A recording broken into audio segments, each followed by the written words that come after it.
اللہ تعالیٰ نے جو انسان پیدا کیے ہیں ان کے مزاج مختلف ہیں. ان میں کچھ لوگ ہوتے ہیں جو قوی ہوتے ہیں ارادے کے، جو فیصلہ کر لیا ڈٹ گئے. کچھ لوگوں میں وہ قوت ارادی اتنی مضبوط نہیں ہوتی، وہ ادھر ادھر سوچتے رہتے ہیں.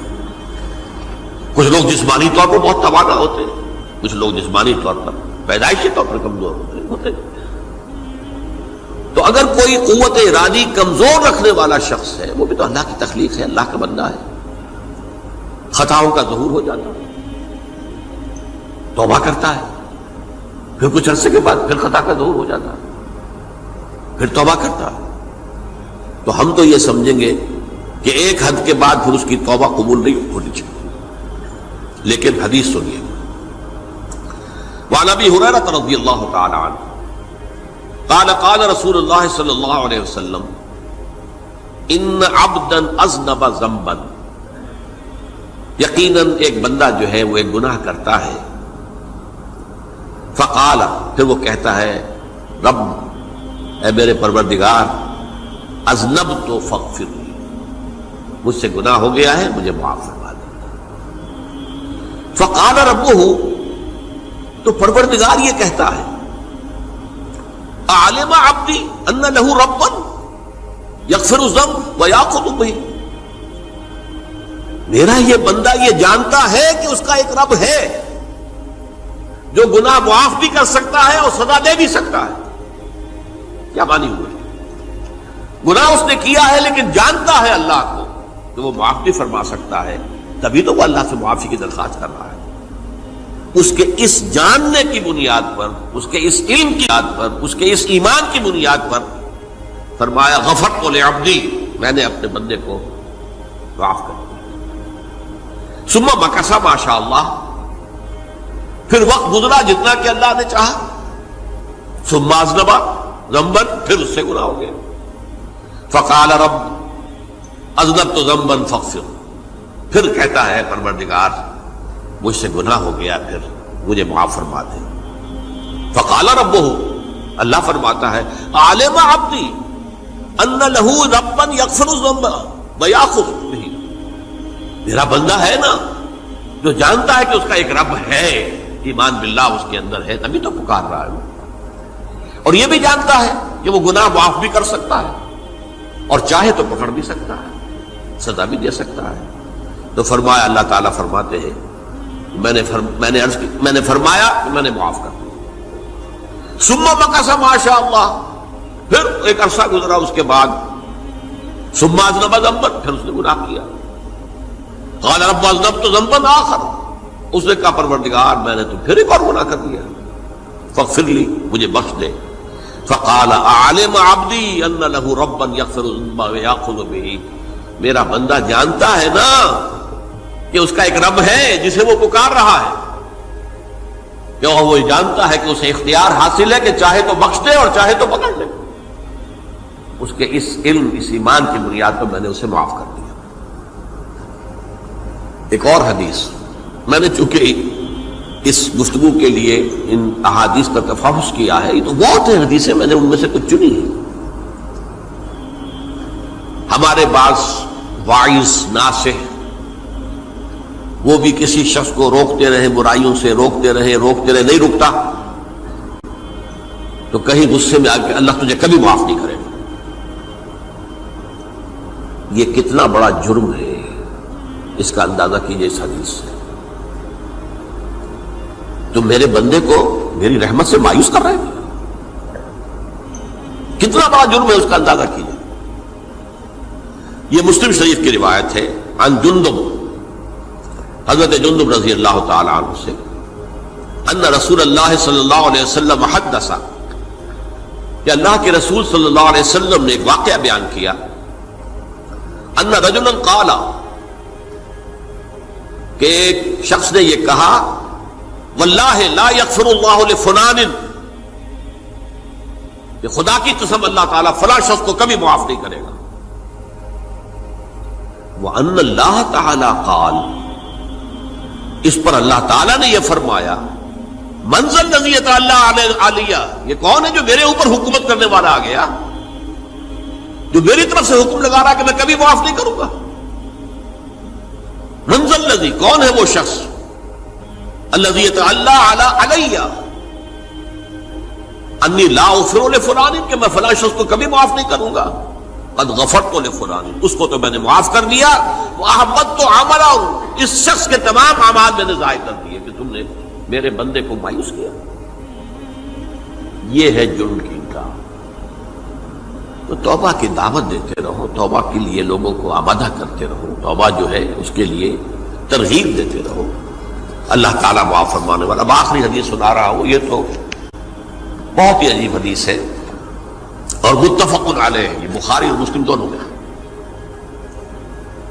حضرت ابو سعید الخدری رضی اللہ تعالی عنہ جو ہے وہ اس کے راوی ہیں۔ حضور نے فرمایا کانا فی من کانا قبلکم رجل قتل 99 نفسا، تم سے پہلے جو امت تھی بنی اسرائیل، گویا کہ ان کا ذکر ہے، اس میں ایک آدمی ایسا تھا جس نے 99 قتل کیے تھے۔ اب آپ اندازہ کیجئے کتنا بڑا گناہ کبیرہ ہے قتل۔ قرآن مجید میں آتا ہے وَكَأَنَّمَا قَتَلَ النَّاسَ جَمِيعًا، اگر ایک انسان کو بھی ناحق قتل کر دیا گیا تو یہ ایسی ہے گویا کہ اس نے پوری نوع انسانی کو قتل کر دیا، اس نے 99 قتل کی۔ فَهَلْ لَهُ مِن تَوْبَةٍ، پھر اس کے بعد یہ ہوا کہ اس کے اندر توبہ کا جذبہ پیدا ہوا۔ فَسَأَلَ عَنْ أَعْلَمِ أَهْلِ الْأَرْضِ، تو اس نے پھر سوال کیا، لوگوں سے پوچھا کہ زمین میں رہنے والوں میں کون سب سے بڑا عالم ہے؟ فَدُلَّ عَلَى رَاهِبٍ، تو اسے بتایا گیا فلاں راہب فلاں جگہ پر ہے، وہ بہت نیک ہے، بڑا عالم ہے۔ فَأَتَاهُ، وہ اس کے پاس آیا، فَقَالَ أَنَّهُ قَتَلَ 99 نَفْسًا فَهَلْ لَهُ مِن تَوْبَةٍ، انہوں نے کہا دیکھیے راہب صاحب، میں نے 99 انسان قتل کیے، اب مجھے یہ بتائیے کہ میرے لیے توبہ کا کوئی امکان ہے؟ فَقَالَ لَا، انہوں نے کہا نہیں۔ فَقَتَلَهُ، اس نے اس کو بھی قتل کر دیا۔ فَكَمَّلَ بِهِ 100، اپنی سینچری مکمل کر لی، مطلب 99 کے بعد ایک کی کسر تھی، اس کو بھی قتل کیا، 100 پورے کر لیا۔ ثُمَّ سَأَلَ عَنْ عَالِمِ أَهْلِ الْأَرْضِ، پھر اس نے پوچھا کوئی اور کوئی بڑے عالم انسان ہو۔ فَدُلَّ عَلَى رَجُلٍ عَالِمٍ، پھر اس کی رہنمائی کی گئی ایک بڑے عالم شخص کی طرف۔ فَقَالَ إِنَّهُ قَتَلَ 100 نَفْسٍ، تو اس نے وہاں جا کر کہا کہ میں 100 انسان ہلاک کر چکا ہوں، قتل کر چکا ہوں۔ فَهَلْ لَهُ مِن تَوْبَةٍ، میرے لیے توبہ کا کوئی امکان ہے؟ فَقَالَ نَعَمْ، کہا کیوں نہیں، 100 قتل کیے تب بھی کیا ہے، توبہ کا راستہ دروازہ کھلا ہوا، مَا لَمْ يُغَرْغِرْ، جب تک کہ وہ گھنگرو نہیں بج رہا اس وقت تک تمہارے توبہ کا دروازہ کھلا ہوا ہے۔ فرمایا نعم، وَمَن يَحُولُ بَيْنَهُ وَبَيْنَ التَّوْبَةِ، تمہاری توبہ کے درمیان اور تمہارے درمیان کون حائل ہو سکتا ہے؟ توبہ کا دروازہ کھلا ہے۔ لیکن ساتھ ہی کہا انطلق الی ارض کذا و کذا، اب تم ایسے کرو جہاں تم رہتے ہو وہاں نہ جاؤ واپس، وہاں کا ماحول اچھا نہیں ہے، معاشرہ اچھا نہیں ہے، ہو سکتا ہے کہ تم توبہ پر قائم نہ رہ سکو، تم فلاں جگہ چلے جاؤ، وہاں اچھے لوگ آباد ہیں، ان میں جا کر رہو۔ فإن بها أناس يعبدون اللہ تعالی، وہاں ایسے لوگ آباد ہیں جو اللہ کی بندگی کرتے ہیں۔ فاعبد اللہ معہم، تو تم ان کے ساتھ مل کر اللہ کی بندگی اور پرستش کرو۔ ولا ترجع الی ارضک، اپنی زمین کی طرف اپنے وطن میں واپس مت جاؤ۔ فإنها ارض سوء، وہ بری جگہ ہے۔ فانطلقا، تو وہ چل پڑا، ہجرت کر رہا ہے، اس جگہ جا رہا ہے جہاں کا راہب نے بتایا تھا۔ حتی اذا نصف الطریق، جب آدھا راستہ اس نے پورا کر لیا، اتاہ الموت، موت آ گئی۔ فاختصمت فیہ ملائکۃ الرحمت و ملائکۃ العذاب، اب وہ جہنم کے فرشتے بھی آ گئے اس کی جان قبض کرنے کو، اور جنت کے بھی آ گئے۔ فقالت ملائکۃ الرحمہ، رحمت والے جو فرشتے ہیں جنت والے، انہوں نے کہا جا تائبا مقبلا بقلبہ للہ تعالی، یہ شخص توبہ کر کے اللہ تعالیٰ کی طرف ہجرت کر رہا تھا، اس لیے اس کی نیت کی بنیاد پر اب یہ جنتی ہے، لہذا اس کی روح ہم قبض کریں۔